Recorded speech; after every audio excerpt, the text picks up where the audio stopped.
الحمد لله الحمد لله الحمد لله الذي هدانا لهذا. Çok defa imtihana tabi tutulacaksınız. Resul-i Ekrem sallallahu aleyhi ve sellem bir nur, bir hidayetle gelmiştir. Allah o sadık, masduk olan peygamberin arkasında bizleri de sadık ve masduk olarak haşr ve neşr eylesin. Hatıralara hürmet etmek, bu imandandır diyordu Allah Resulü sallallahu aleyhi ve sellem. Maddi manevi muvaffak olma bir kısım mahrumiyetlere katlanmaya bağlıdır. Allah-u Teala ve Tekaddes Hazretleri o Nebiler Nebisini tanımaya bizi muvaffak kılsın. Sen şahit ol Allah'ım, ben peygamberlik vazifesini yaptım diyordu.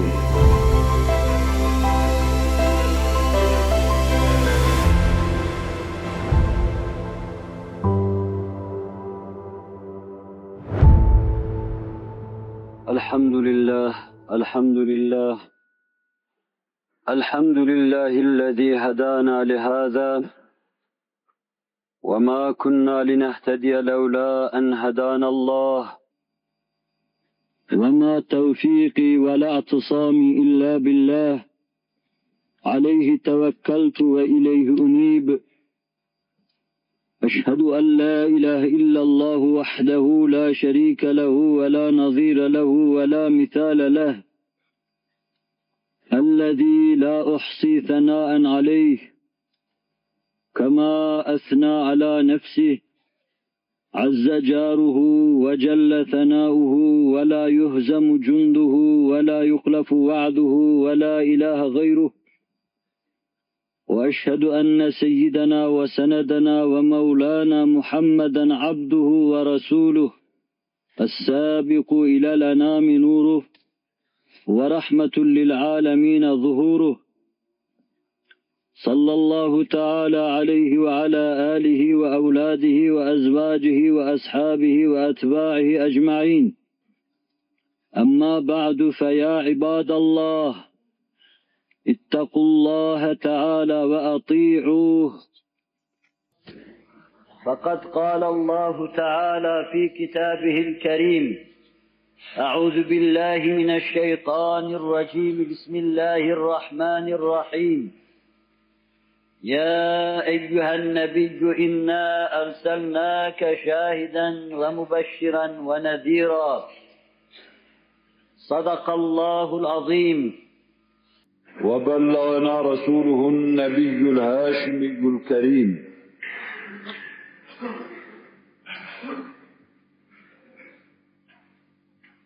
Muhterem Müslümanlar, İntisapta büyük kuvvet vardır. İnsan tek başına ne şahsi işini ne ailevi işini halledemez. Hele yığın halaka düşmanları var ise üzerine aldığı ferdi ve içtimai vazifenin ötesinden kalkamaz. Ama vazife ne kadar büyük olursa olsun, bütün bu işleri yapabilecek, görebilecek bir kudrete, bir kuvvete istinad ederse çok rahatlıkla bu işlerin altından kalkabilir. İntisap, zahiren halledilmez zannedilen meseleleri halleder. İntisap, insanın vahşetliğini ünsiyete çevirir.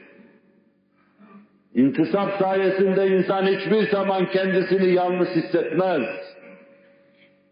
Dünyada bir hemdemi olarak yaşar, kabirde bir yari, bir dostu var olarak yaşar huzur içinde, mahkeme-i kübrada tesirini, sebep neticesini görür, semeresini görür, mesut ve bahtiyar yaşar orada. Bizim gibi zayıf kimseler, şahsi işlerinin öhtesinden kalkamayan kimseler, Vacibül Vücud ve Tekaddes Hazretlerine intisap sayesinde kuvvet kazanırlar. bu intisabın yolunu, edasını, endamını öğreten, bütün bu talim ve terbiyede bizim için fişler olan, muktedabih olan, Gekda kudve Hz. Muhammed Aleyhisselatü Vesselam'a iktida ve intisap sayesinde Allah'a intisap etmiş olacağız. Allah'a intisabın manasını öğrenmiş olacağız.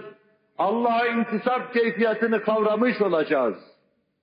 Öyleyse her şey Hz. Muhammed Aleyhisselatü Vesselam'a bağlı bulunuyor. Her mesele onda, onun ufkunda, onun etrafa nur saçan halesi içinde hallediliyor. Onun daire-i kutsiye-i nübüvveti içinde takdim edilmeyen hiçbir mesele halledilemeyecektir.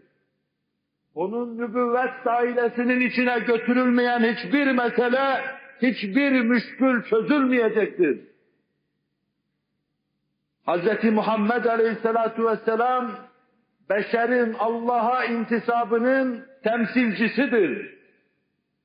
Beşer onun arkasında ancak Allah'a intisap etmiş olacaktır. Kimin ismi Hz. Muhammed Aleyhisselatü Vesselam'ın defterinde var ise Allah'ın nazarında azizdir. Kim ümmet olduğunu kabul ettirmiş, adını geçirmiş de onun defterine aziz olmuştur.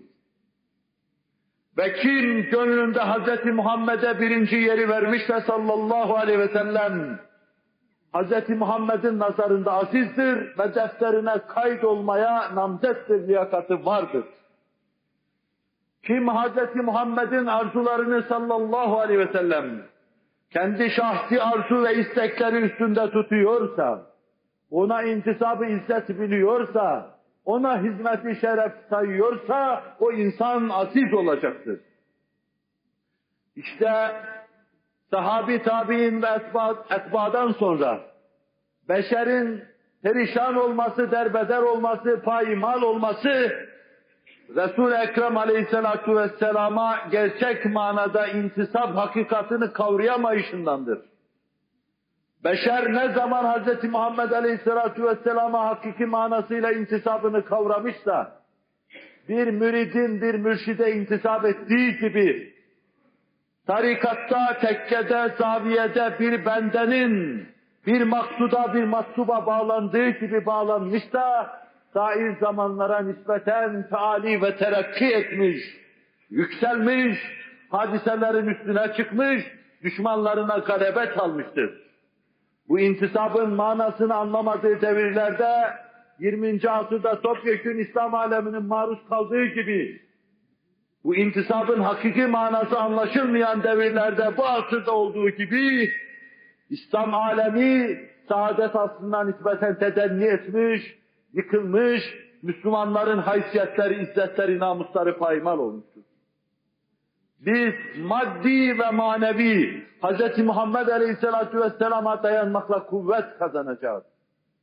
Onun Sefine ismindeki hizmetçisi ormanın içinde yolunu kat ederken karşısına birdenbire güm güm sesiyle aslan çıkıvermişti. Birdenbire ne yapacağını şaşıran Sefine radıyallahu anh, aslana karşı ben Allah Resulü'nün hizmetçisiyim demişti. İntisabını, Resul-i Ekrem'e bağlılığını bu kadarlıkla ilan etmişti. Aslan homurdanmış, çekilmiş başka tarafa gitmişti. Söz götürür bir rivayette, bir senette anlatılan bir rivayette, dönüşte aslan onun önüne düşmüş, yolu göstermiş, ormandan dışarıya çıkarıvermişti. Aslanlar, kaplanlar, bütün vahşiler, bütün enistler, onun zincirine bağlı olan Allah'ın elindedir her şey. Sen Resul-i Ekrem'in sallallahu aleyhi ve sellem halkasına, zincirine girme sayesinde izzet kazanacaksın. Her şeyin seni dinlediğini göreceksin. Bu huşun da sana itaat ettiğini müşahede edeceksin. Sefineye dediler, niçin vapur manasına sana sefine diyorlar? O bir iç çekti ve sonra anlattı. Nebiler nebisinin hizmetçisiydi. Hürriyetini kaybetmişti. Sonra Nebiler nebisine satılmıştı. Ve beşer onun eliyle hürriyete kavuştuğu gibi, kula kul olmadan onun eliyle kurtarıldığı gibi, sefine de onun sayesinde kulluktan kurtulmuş, hürriyet havasını teneffüs etmeye başlamıştı. Fıkıhtaki ıstılahıyla Nebiler Nebisi'nin Mevlası, Nebiler Nebisi de onun Mevlası olmuştu. Aralarında Mevla Efendi intisabı vardı. Ümmetlik intisabı bunun ötesinde kuvvetli bir bağdır. Sana niye sefine diyorlar?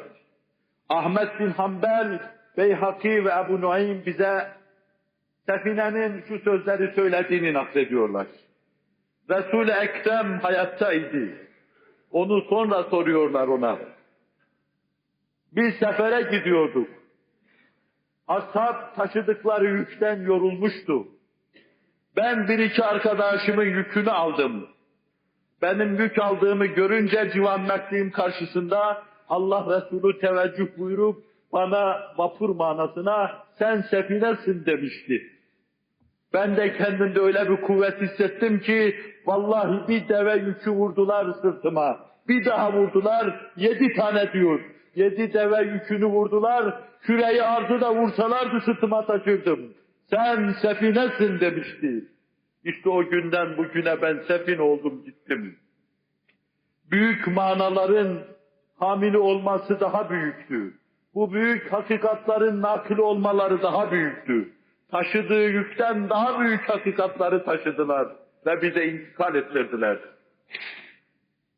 Resul-i Ekrem'e intisap, pireye pilleri boğduruyor. Resul-i Ekrem'e aleyhissalatu vesselama intisap, bir sivrisineği sultan yapıyor, sultanları onun esiri haline getiriyor. İntisap sayesinde büyük kuvvete, büyük güce, büyük enerjiye mütevakkıf meseleler, küçük kuvvet, küçük enerjiyle hallediliyor. İntisapta merkeziyet vardır. İntisapta bütün gönüllerin tek tarafa teveccühü vardır. İntisapta muktedabih Resul-i Ekrem vardır. İntisapta bünyan-ı marsus gibi tek yekda imamın arkasında saf bağlama vardır. İntisapta Hz. Muhammed sayesinde Allah'ın kuvvetine sırtını dayama vardır. Cemaat-i Müslümin, bugün yapacağımız her şeyin, her meselenin üstünde, her şey onu bize anlatan Hz. Muhammed Aleyhisselatü Vesselam'a intisap gelir. Bütün meselelerimizin yavaş yavaş çözüme dizildiğini, çözüme girdiklerini göreceğiz Allah'ın tevfik ve inayetiyle. En muğlak, en mutil meseleler Hz. Muhammed'in adının bezme karışmasıyla çok rahat halledilir hale geldiğini müşahede edeceğiz. Meclislerimiz burcu burcu Hz. Muhammed koksun, onun ahlakı yükselsin, püyür püyür onun adı ufkumuzda dalgalansın. Hz. Muhammed'in sallallahu aleyhi ve sellem hüsnü kabul gördüğü evler, hüsnü kabul gördüğü sineler, hüsnü kabul gördüğü afak, hüsnü kabul gördüğü efkar Allah tarafından aziz edilecektir. Allah Teala ve Tekaddes Hazretleri her şeyi ona bağladı. Hz. Muhammed Aleyhisselatü Vesselam'a bizleri bağlamak suretiyle aziz eylesin. Ela inne ahsenel kelam ve ebla'an nizam. Kelamullahil melikil azizil allam. Kema kâlallahu tebâreke ve teâlâ fil kelam. Ve izâ kure'al Kur'anu festemi'û leh ve ansitû leallekum turhamun. Euzu billahi mineşşeytanirracim. Bismillahirrahmanirrahim. Vedduha velleyli izâ secâ. Ma vedda'aka rabbuke ve ma qalâ. Velel âhiretu hayrun leke minel ûlâ. Sadakallahul azim.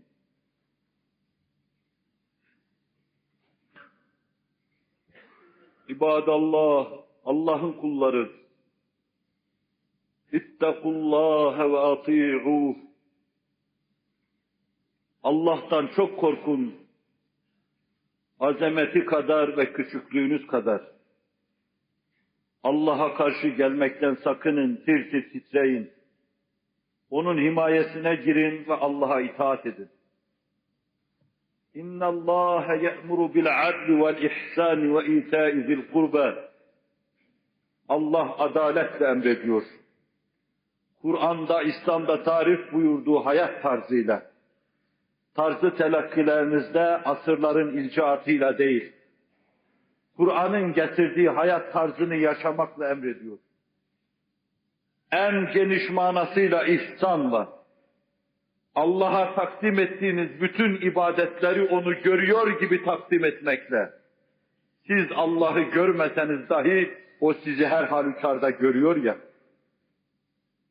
Ve yine en geniş manasıyla yakınlarınıza bir şey vermekle, bugün için yüce ve yüksek olan İslamiyet'in ufkunuzda yükselip sizi aziz kılması uğrunda servetinizi sarf etmekle size emrediyor.